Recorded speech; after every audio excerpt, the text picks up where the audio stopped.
साथियों, मैं डॉक्टर आनंद कुमार गुप्ता, बलरामपुर अस्पताल लखनऊ। आज मैं फिर कोरोना के अगले वीडियो में आपको कुछ चीज़ें जो लोग पूछते रहते हैं उस पे पॉइंट क्लियर करना चाहता हूँ। पहला, लोग पूछते रहते हैं कि आइसोलेशन क्यों कर लें, बुखार नहीं आ रहा है तो क्यों ना परिवार में शामिल कर दें जो बच्चा या जवान पॉजिटिव आया था। जब कोई लक्षण नहीं है तो आइसोलेशन की क्या ज़रूरत है। तो साथियों, आइसोलेशन वर्ड इसीलिए आया है कि जब वो पॉजिटिव है, पता लग गया, यही खुशी की बात है। नहीं तो एसिम्प्टोमेटिक कैरियर कितने घूम रहे होते हैं। तो अगर पता लग गया है तो हम उसको आइसोलेट कर देते हैं, तो आगे से वो स्प्रेड नॉन इन्फेक्टेड पर्सन्स के बीच में नहीं फैला पाता है और कहते हैं कि एक जो चेन होती है वो टूट जाती है। और अगर उसके अंदर कहते हैं कि कोई बात है, कोई परेशानी आती है तो हम उसको वॉच कर सकते हैं। तो स्प्रेड को रोकना ही उद्देश्य है, इसलिए जो 10 दिन का प्रोटोकॉल बनाया गया है उसमें रहें कि हमको कहते हैं कि रह करके अपनी तरफ से समाज को सुरक्षित करने का प्रयास करना है। दूसरा प्रश्न लोग पूछते हैं कि होम आइसोलेशन जब हमारा 10 दिन का ख़त्म हुआ तो हम RT-PCR करा लें, फिर से टेस्ट करा लें कि हम नेगेटिव हुए कि नहीं हुए। नियमतः अगर ये कहा जाता है कि 10 दिन का होम आइसोलेशन जब आप ख़त्म करते हैं और पिछले 3 दिन से आपको कोई बुखार नहीं आ रहा होता है तो आप मान लें कि आप नेगेटिव हो गए हैं, आपको कोई ख़तरा अब नहीं बचा है।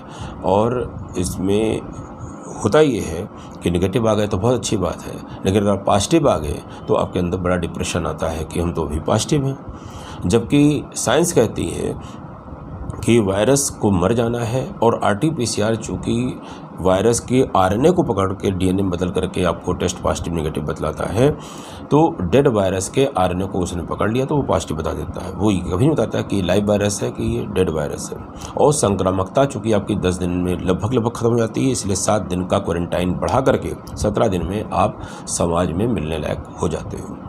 तो अनावश्यक टेस्ट कराने की ज़रूरत नहीं है। हाँ, होम आइसोलेशन के अलावा जब हम हॉस्पिटल से ठीक होकर आते हैं तब भी कहा जाता है 7 दिन आप परिवार से थोड़ा अलग रहें ताकि कोई संक्रामकता बची हुई हो तो वो पूरी तरह ठीक हो जाए। क्योंकि हॉस्पिटल से आपको एक वर्किंग आराम दे करके, आपके स्फुट को नॉर्मल करके, आपको बुखार में आराम दे करके आपको बेड की उससे जो है RT-PCR नेगेटिव किए बिना आपको घर भेजा जा सकता है। तो जो भी 4-5 दिन आप वहाँ भर्ती रहे, 1 हफ्ते आपने यहाँ ले लिया, तो आपकी जो संक्रामकता है वो पूरी तरह से ख़त्म हो जाएगी। साथियों, एक प्रश्न और पूछा गया कि CT करा लें, HRCT करा लें। साथियों, एक CT का पैसा लगभग 5,000 के आसपास आता है, नंबर 1। नंबर 2, एक CT स्कैन जो पुराना डाटा है वो 300 एक्सरे के बराबर रेडिएशन देता है, और जो लॉन्ग टर्म में कहते बार कराने पर और लॉन्ग टर्म में हो सकता है कि आपको कैंसर या कुछ ऐसी बीमारी के लिए प्री डिस्पोज कर दे, जब नहीं कि सबको हो ही जाए। तीसरा ये है कि जो आपका जो ये CT स्कैन है वो केवल आपको तभी कराना है जब डॉक्टर आपका कहे। डॉक्टर कब कहता है? जब आपका, मान लीजिए आपको फीवर आ रहा था, आपने टेस्ट कराया, एंटीजन टेस्ट कराया, नेगेटिव आ गया, आपने RT-PCR कराया, वो भी नेगेटिव आ गया, लेकिन आपके अंदर लक्षण जो है प्रेजेंटेशन एकदम कोविड जैसे लग रहे हैं, तो कंफर्म कैसे करें कि आपको कहते हैं कि कोविड की वजह से ही आपको ये लक्षण आ रहे हैं, किसी और दूसरी बीमारी से नहीं आ रहे हैं। तो आप कह सकते हैं कि हम कहते हैं कि जैसे आपको हाइपॉक्सिया हो रहा है, आपका तेज़ बुखार हो रहा है, टेस्ट में आपका नेगेटिव आ रहा है, तो आप CT स्कैन करा कर बीमारी कंफर्म कर सकते हैं और आप उसका इलाज जारी रख सकते हैं। सही समय पे सही इलाज चालू हो सकता है। तो दूसरा क्या है कि अगर कभी, जरूरी नहीं कहते हैं कोरोना के पहले उस व्यक्ति में कोई बीमारी ही ना रही हो, पहले से वो सांस का मरीज हो सकता है, इंटरस्टिशियल लंग डिजीज़ ILD हो सकती है, COPD का पेशेंट हो सकता है, वो जो है कहते हैं कि अस्थमा का पेशेंट हो सकता है। तो जो विभिन्न बीमारियां पहले से रही हैं और अचानक वो सांस फूलाता हुआ चला आया बुखार के साथ, एक्यूट एक्सरबेशन ऑफ इन बीमारियों के जो अचानक अटैक पड़ता है उनमें भी इसी तरह से लक्षण मिलते हैं। कोरोना पेंडेमिक चल रही है, उसमें भी उसी तरह से लक्षण मिल रहे हैं। तो हम समझें कैसे कि एक्यूट एक्सरबेशन जो है वो जो पुरानी बीमारियां थी ILD, COPD इत्यादि इत्यादि, उनमें से हुआ, या कहते हैं कि कोरोना पॉजिटिव हो सकता हुआ, तो यहाँ पर सीटी स्कैन का रोल बढ़ जाता है कि आपके अंदर क्या हो रहा है। लेकिन सीटी स्कैन बताता क्या है? सीटी स्कैन एक तो डायग्नोसिस बताता है कि कोरोना है कि नहीं है तो जो कुछ भी दिख रहा है वो किसके फेवर में ज़्यादा लग रहा है फोटोज़ के मुकाबले। दूसरा, उसकी सीवियरिटी क्या है, मतलब किस स्टेज में है। जैसे एक मोटे तौर पे एक क्लासिफिकेशन बोला जाता है कि अगर फेफड़ा 50 कोरोना के केस में 50% से कम इन्वॉल्वमेंट है तो मॉडरेट है, 25% से कम है तो माइल्ड है, और 50 से ऊपर है तो सीवियर इन्वॉल्वमेंट कहला सकता है।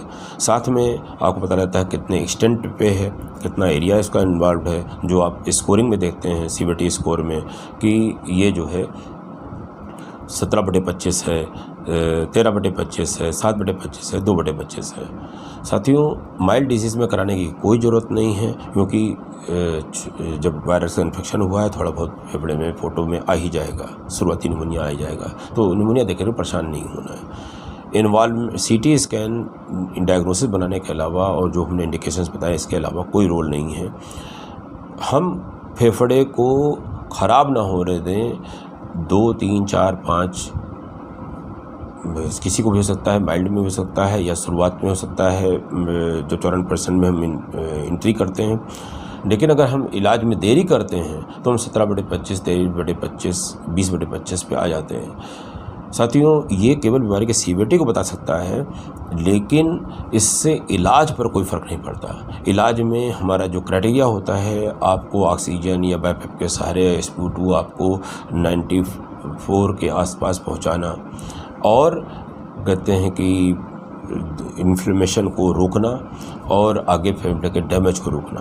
और मुख्य दवा मॉडरेट डिजीज़ से लेकर के सीवियर में वही ऑक्सीजन, वही स्टेरॉयड और वही लो मॉलिक्यूलर वेट हेपेरिन या आप एंटीकोगुलेंट कह लें, वो है। जितनी दवाइयाँ आपकी सीवियर में आती हैं वो सब रीपर्पस ड्रग हैं, ट्रायल में बहुत सटीक नहीं पाई गई हैं। हाँ, दवाइयाँ हैं और जो अफोर्ड कर सकते हैं उनको ट्राई करने में कोई बुराई नहीं है। जैसे इंजेक्शन रेमडेसिविर है, कोई बुराई नहीं है कि, लेकिन इनका पता होना चाहिए कि ये क्या काम करते हैं। ये एंटीवायरल हैं, कितने दिन में दिया जाना चाहिए? 5वें से 9वें दिन के बीच में दिया जाना चाहिए। जब वायरस मर गया तो एंटीवायरस से कोई मतलब नहीं है। और कहते हैं कि ये केवल हॉस्पिटल स्टे कम करती हैं, इनका आउटकम में मॉर्टेलिटी में या ऑक्सीजन से BiPAP जाने में, BiPAP से इन्वेजिव वेंटिलेटर जाने में इसमें कोई बचाव नहीं मिलती है।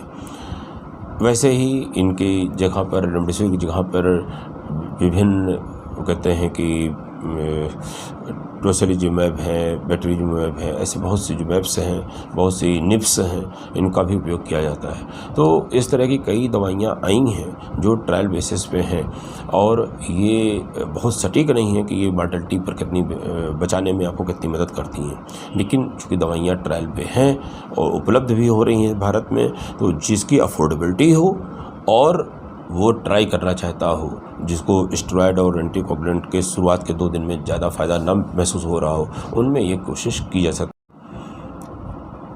तो अगर उसने 5वें 6वें दिन उसने स्टेरॉयड लिए और एंटीकोगुलेंट लिया और कहते हैं कि उसने पूरा पर्याप्त उसको फ़ायदा नहीं मिल रहा था, डॉक्टरों ने निर्णय लिया कि चलो इन दवाओं का उपयोग किया जाए, क्योंकि अभी समय भी है और मरीज की अफोर्डेबिलिटी है, अवेलेबिलिटी ऑफ ड्रग है, और इसमें ट्राई किया जाए, शायद इसकी ज़िंदगी बच सकती हो।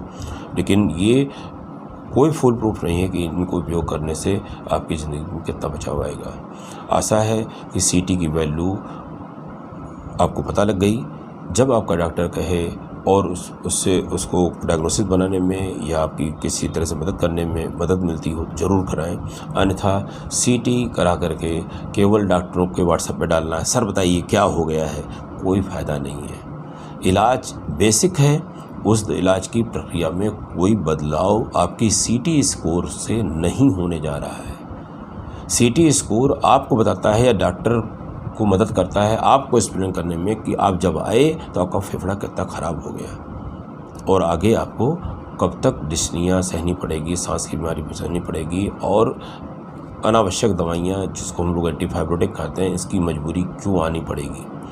इसलिए फिर मैं आपको आगाह कर रहा हूँ कि होम आइसोलेशन में पहली बात तो अपने को बचाएं, होम आइसोलेशन में सुरक्षित रहें और जरा सा भी कोई परिवर्तन महसूस हो अपने योग्य डॉक्टर से मिलें, ताकि सही समय पर सही डोज में सही दवा का चयन करके आपको होम आइसोलेशन में ही मॉडरेट डिजीज़ तक रोका जा सके, या आपको L2 लेवल पर ही आपको रोका जा सके। L3 में जहाँ पर वेंटिलेटर और बैकअप की जरूरत पड़ती है उसमें कभी ना जाना पड़े। साथियों, इस शुभकामनाओं के साथ पूर्ण विराम लेता हूं और आशा करता हूं कि आपको टेस्ट कराने में और अपनी बीमारी को समझने में कुछ ना कुछ ज़्यादा मदद मिलेगी अब, और अपने इसको जो है अपने परिचितों में शेयर कर करके सब्सक्रिप्शन बढ़ा सकते हैं, लाइक कर सकते हैं और अपने कमेंट बॉक्स में कह सकते हैं कि आपको और क्या जानना चाहते हैं। धन्यवाद।